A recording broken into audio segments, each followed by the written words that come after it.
There are three main kinds of studies that we do. One, which is the most traditional kind of archaeological study, is to look at specific sites, try to date them, try to figure out how many households lived in each of those settlements, and then to map those as they change through time.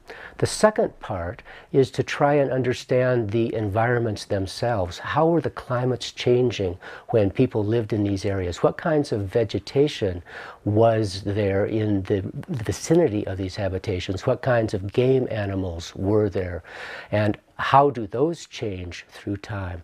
And one of the ways that we try to understand these changes through time is the third method of our study, which is not very traditional for archaeologists, and that's a kind of computer simulation in which we try to represent the landscapes that these households were living on in the computer, and we give those households possible rules that they could follow in deciding where to farm, where to hunt, how to hunt, who to cooperate with.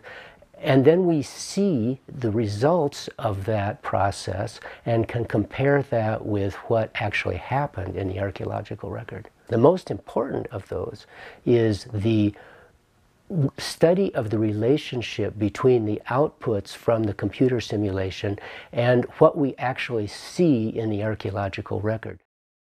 In the Village Ecodynamics Project, we have compared two main things between the simulation, so households in a computer, to the archaeological record, households on the ancient landscape.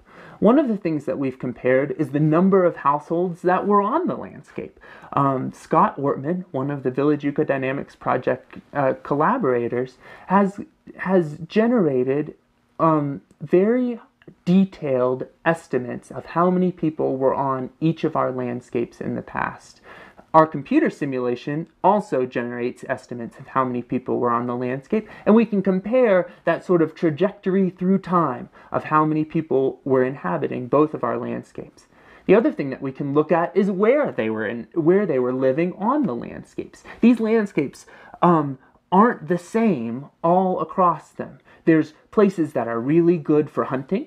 There's places that are really good for farming corn. There's places that are really good for getting water and for meeting other human needs. And we want to know how people were choosing where they would be on the landscape. So the computer simulation generates a lot of different options for how people were choosing to be on the landscape.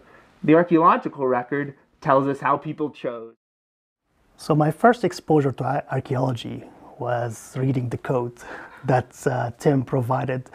And looking at the code, looking at households, trying to make sense out of it all. Next thing I know, I come down to Mesa Verde and I look around and I say, wow, that's what the household looked like.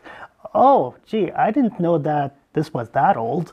Why isn't there any roof there? Well, I always imagined it differently, because I've never seen it before. And now when I go back to develop the computer simulation, I can relate. So my reasoning as a programmer, even though I'm a computer scientist, but now I have this insight that I've gained from looking at the archaeological sites. This is an invaluable experience that I can take back to my lab. And when I write my code and the reasoning that takes place at the agent level, the artificial intelligence actually now reflects more realistically what's really out there. So when my code actually reflects something meaningful.